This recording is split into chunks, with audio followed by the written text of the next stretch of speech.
Hi guys, आप सबका हमारे YouTube channel Tasmiya career academy पे स्वागत है।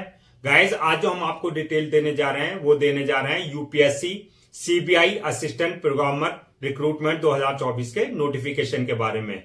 सीबीआई ने जो है असिस्टेंट प्रोग्रामर की वैकेंसीज का नोटिफिकेशन जारी किया है।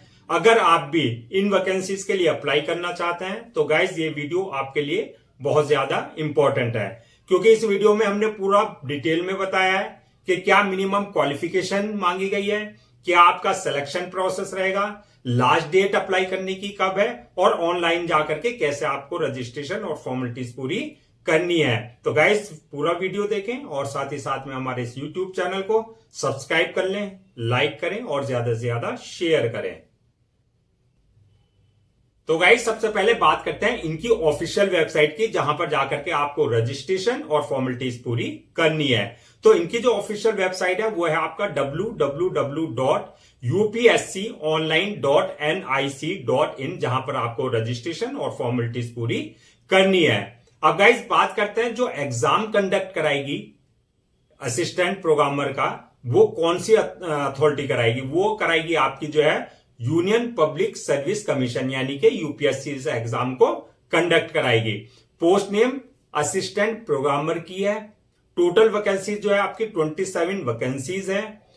टाइप ऑफ जॉब जो है ये आपकी परमानेंट जॉब है, किसी तरह का कोई कॉन्ट्रैक्ट बेसिस पे या कोई अप्रेंटिसशिप्स नहीं है, ये आपकी परमानेंट जॉब रहेगी। अब बात करते हैं जेंडर की, कि मेल और फीमेल कौन अप्लाई कर सकता है। तो गाइस इसमें लड़के और लड़के यानी कि मेल और फीमेल दोनों अप्लाई कर सकते हैं। और आपका जॉब लोकेशन जो रहेगी सिलेक्शन होने के बाद जो है आपके जो है ऑल ओवर इंडिया, यानी कि जहां पर जो है इनके ऑफिसेज और जहां पर इनकी ब्रांचेस हैं सीबीआई वालों की, वहां पर जो है आपका पोस्टिंग दी जा सकती है, यानी कि ऑल ओवर इंडिया कहीं भी आपकी पोस्टिंग दी जा सकती है। अब गाइस बात करते हैं अप्लाई मोड की, कि अप्लाई मोड क्या रहेगा। तो ऑनलाइन रहेगा पूरा प्रोसेस। रजिस्ट्रेशन जो स्टार्ट हो गए हैं वो 9 नवंबर 2024, यानी कि 9 नवंबर 2024 से जो आपके रजिस्ट्रेशन स्टार्ट हो चुके हैं। और लास्ट डेट जो है आपकी जो है अप्लाई करने की वो 29 नवंबर 2024, यानी कि 9 नवंबर 2024 और 29 नवंबर 2024 के बीच में जो है आपको जो है इनकी ऑफिशियल वेबसाइट पे जाकर के रजिस्ट्रेशन और फॉर्मेलिटीज पूरी कर लेनी है।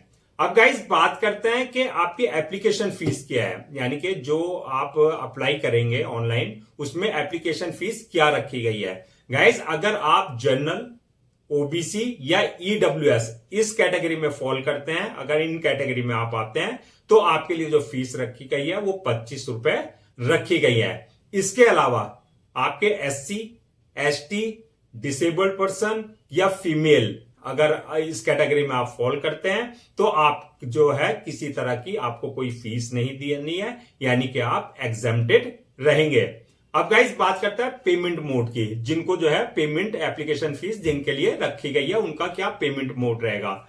तो आपका ऑनलाइन रहेगा।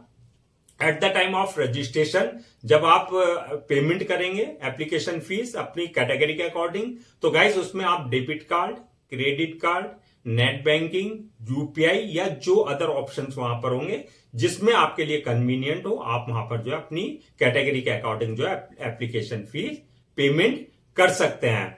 अब गाइस बात आती है इसमें क्या क्राइटेरिया रखा गया है, यानी कि क्वालिफिकेशन क्या मांगी गई है, मिनिमम क्या क्वालिफिकेशन मांगी गई है।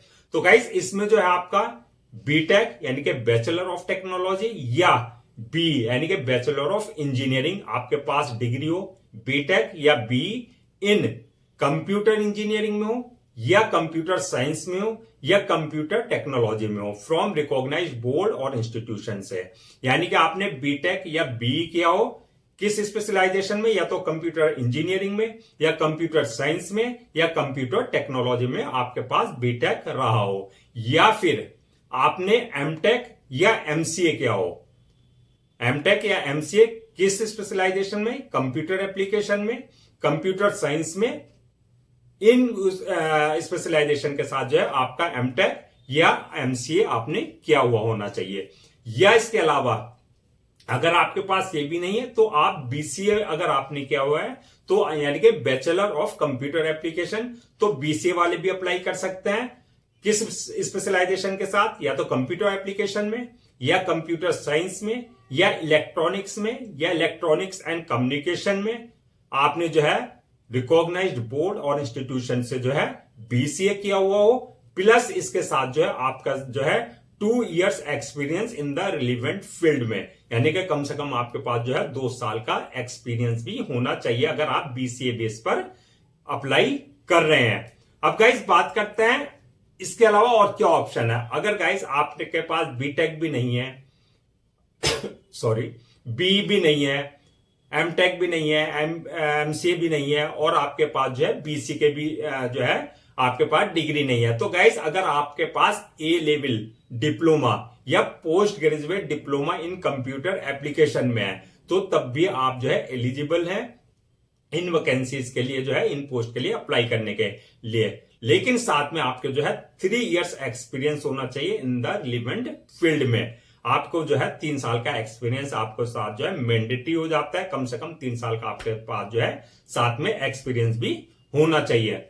तो गाइस ये थी आपकी मिनिमम क्वालिफिकेशन। अब बात करते हैं जो डिजायरेबल यानी कि जिनको प्रायोरिटी दी जाएगी वो किन कैंडिडेट्स को दी जाएगी, यानी कि उनको जिनको जो है आपका इस प्रोग्राम की नॉलेज हो, जैसे C++ और विजुअल C++ और ओरेकल, विंडोज नेटवर्किंग या विंडोज इन्वायरमेंट एक्सेट्रा वगैरह जो है आपकी इससे रिलेटेड अगर आपको नॉलेज है और या आपने इसमें सर्टिफिकेट और डिप्लोमा या एडिशनल आपके पास जो है क्वालिफिकेशन या एक्सपीरियंस है इन फील्ड में, तो आपको जो है प्रायोरिटी बेसिस पे यानी कि प्रायोरिटी यानी कि प्रेफरेंस आपको दिया जाएगा।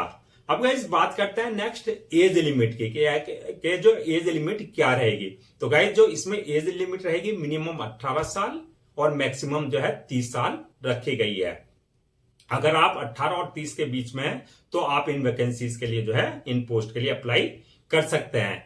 एज रिलैक्सेशन की अगर हम बात करें एज पर गवर्नमेंट रूल्स एंड रेगुलेशंस, जो SC, ST, OBC, ex serviceman या डिसेबल्ड पर्सन, इनको अगर जो एज पर गवर्नमेंट नॉर्म्स एज रिलैक्सेशन दिया जाता है वो एज रिलैक्सेशन इनको जो है रूल्स एंड रेगुलेशंस के हिसाब से पूरा रिलैक्सेशन दिया जाएगा।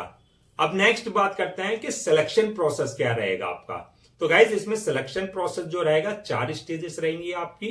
नंबर 1 स्टेज जो रहेगी आपकी short listing of candidates for interview, यानी कि सबसे पहले जो है आपका जो है इंटरव्यू जो है के लिए जो है आपका शॉर्ट लिस्टिंग की जाएगी कैंडिडेट्स की। इसमें किसी तरह का कोई रिटन एग्जाम नहीं है, सीधा जो है आपका शॉर्ट लिस्टिंग किया जाएगा इंटरव्यू के लिए। अब बात करते हैं कि किस बेसिस पे शॉर्ट लिस्टिंग किया जाएगा। तो गाइस आपकी क्वालिफिकेशन के ऊपर, आपके एक्सपीरियंस के ऊपर, यानी कि आपकी क्वालिफिकेशन, आपका एक्सपीरियंस, ओवरऑल आपकी एकेडमिक जो परफॉर्मेंस है, रिकॉर्ड है, उस बेसिस पे आपको जो है शॉर्ट लिस्टिंग किया जाएगा फॉर द इंटरव्यू। उसके बाद जो है आपको जो है पर्सनल इंटरव्यू के लिए बुलाया जाएगा, दूसरा स्टेज।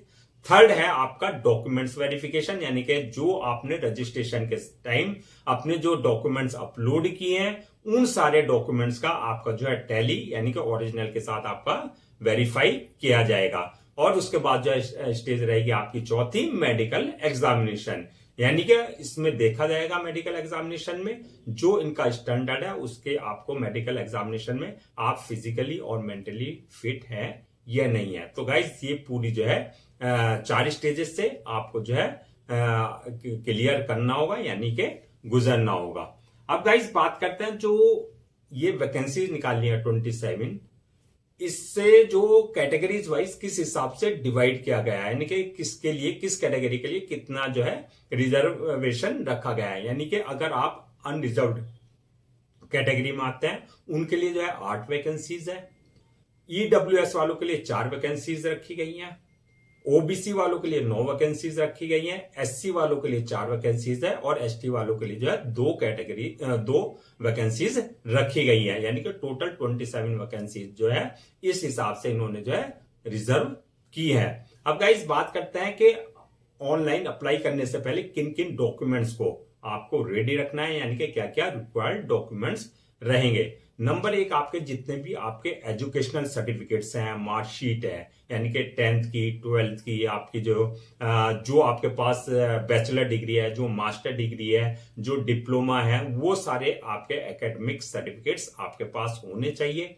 दूसरा, आपकी जो है आईडी, आधार कार्ड, पैन कार्ड या आपका पासपोर्ट, ये सारी चीजें आपके पास होनी चाहिए। थर्ड, आपका कास्ट सर्टिफिकेट, अगर आप किसी तरह का कोई रिजर्वेशन मांग रहे हैं तो वो आपका जो है कास्ट सर्टिफिकेट होना चाहिए। इसके अलावा जो है जो फिजिकल हैंडीकैप्ड है उनको जो है, जो डिसेबल्ड उनका सर्टिफिकेट होता है वो होना चाहिए। इसके अलावा आपके पास जो है पासपोर्ट साइज फोटोज होने चाहिए और आपके पास जो है आपके सिग्नेचर होने चाहिए। ये सारे सर्टिफिकेट और जो है डॉक्यूमेंट्स की आपको रजिस्ट्रेशन के वक्त जो है सारे डॉक्यूमेंट्स आपको अपलोड करने होंगे। अब गाइस बात करते हैं हाउ टू अप्लाई, यानी कि कैसे आप अप्लाई कर सकते हैं। तो गाइस जैसे कि हमने बताया, पूरा जो आपका प्रोसीजर रहेगा वो ऑनलाइन रहेगा। तो सबसे पहले आपको इनकी ऑफिशियल वेबसाइट www.upsconline.nic.in पर विजिट करना है। अगर आपने इनके पोर्टल पे पहले से रजिस्टर्ड नहीं करा रखा है तो आपको जो है रजिस्टर्ड करा लेना है, और रजिस्टर्ड कराने के बाद जो है जो क्रेडेंशियल आएंगे उस क्रेडेंशियल से आपको जो है लॉगिन करना है। अगर आपके पास ऑलरेडी रजिस्टर्ड है आप इनके पोर्टल पे, यानी कि क्रेडेंशियल आपके पास है, तो आपको जो है उन क्रेडेंशियल से लॉगिन करना है, एप्लीकेशन फॉर्म को ओपन करना है। वहां पर जो है आपको जो डिटेल्स मांगी गई है वो बिल्कुल एक्यूरेट आपको फिल करनी है। उसमें आपकी पर्सनल डिटेल्स जैसे आपका नाम, father name, mother name, date of birth, आपके एकेडमिक रिकॉर्ड, आपका जो है जो भी आपसे वहां डिटेल्स मांगी गई है वो आपको बिल्कुल सही, यानी कि एक्यूरेट और विद सही स्पेलिंग से आपको जो है सारा फिल करना है। उसके बाद जब आप सारी डिटेल्स फिल कर देंगे, उसके बाद आपके पास जो ऑप्शन आएगा अपलोड योर डॉक्यूमेंट्स का, यानी कि वहां पर जो डॉक्यूमेंट्स मांगे गए हैं वो सारे आपके डॉक्यूमेंट जो है आपको सारे एकेडमिक, अपने सारे सर्टिफिकेट्स, अपना जो है पासपोर्ट साइज फोटो, अपने सिग्नेचर, वो सारी चीजें आपको अपलोड करनी है। डॉक्यूमेंट्स अपलोड करते वक्त आपको इस बात का ध्यान रखना है कि जो उनका डायमेंशन है, यानी कि साइज मांगा गया पासपोर्ट साइज फोटो के लिए, सिग्नेचर के लिए, उस डायमेंशन के यानी कि साइज के हिसाब से आपको जो है सारे डॉक्यूमेंट्स अपलोड करने होंगे। जब आप डॉक्यूमेंट्स अपलोड कर देंगे उसके बाद जो है आपके पास ऑप्शन आएगा पेमेंट का, यानी कि जिस कैटेगरी में आप आते हैं अपनी कैटेगरी के अकॉर्डिंग जो है आप जो है एप्लीकेशन फीस अपने debit card, credit card, net banking, UPI या जो अदर ऑप्शंस हैं जिसमें आप कंफर्टेबल हो उसके थ्रू जो है आप अपना एप्लीकेशन पेमेंट फीस जो है पेमेंट कर सकते हैं। अगर आपने एप्लीकेशन अपनी फीस पेमेंट नहीं की तो गाइज आपका जो है फॉर्म रिजेक्ट कर दिया जाएगा। इसलिए पेमेंट जो एप्लीकेशन फीस है वो पेमेंट करने के बाद जो है आप जो है अपना फॉर्म जो है सबमिट कर दें। सबमिट करने से पहले अपना एक फॉर्म को प्रीव्यू कर ले, यानी कि पूरे अच्छे से चेक कर ले। उसके बाद सबमिट करने के बाद जो है आपको जो है उसकी 1 या 2 कॉपी अपने पास जो है प्रिंट आउट लेकर के रख लेना है for your future reference, so that आपके पास जो है एक रिकॉर्ड आपके पास होना चाहिए। तो गाइज ये थी आपकी UPSC CBI assistant programmer recruitment 2024 के नोटिफिकेशन की पूरी डिटेल। मैं आपको एक बार फिर से डेट रिमाइंड करा देता हूं सो दैट आप उसको नोट डाउन कर लें। तो गाइज जो रजिस्ट्रेशन स्टार्ट हो गए आपके 9 नवंबर 2024 से स्टार्ट हो चुके हैं, और लास्ट डेट जो है अप्लाई करने की 29 नवंबर 2024 है। 29 नवंबर 2024 से पहले आपको उनकी ऑफिशियल वेबसाइट www.upsconline.nic.in पर जाकर के रजिस्ट्रेशन और फॉर्मेलिटीज पूरी कर लेनी है। गाइज हम आपके लिए जो है गवर्नमेंट जॉब्स और गवर्नमेंट एग्जाम्स के पूरे अपडेट, इसके साथ साथ जो है टाइम टू टाइम जो है आपके लिए प्रॉपर कैरियर गाइडेंस पे वीडियोस लेकर के आपके लिए आते हैं। अगर आप भी चाहते हैं कि आपको प्रॉपर कैरियर गाइडेंस मिलती रहे, आपको साथ में जो है गवर्नमेंट जॉब्स और गवर्नमेंट एग्जाम्स के पूरे अपडेट्स मिलते रहे, तो गाइस हमारे इस यूट्यूब चैनल को आप सब्सक्राइब कर लें, लाइक करें और ज्यादा से ज्यादा शेयर करें।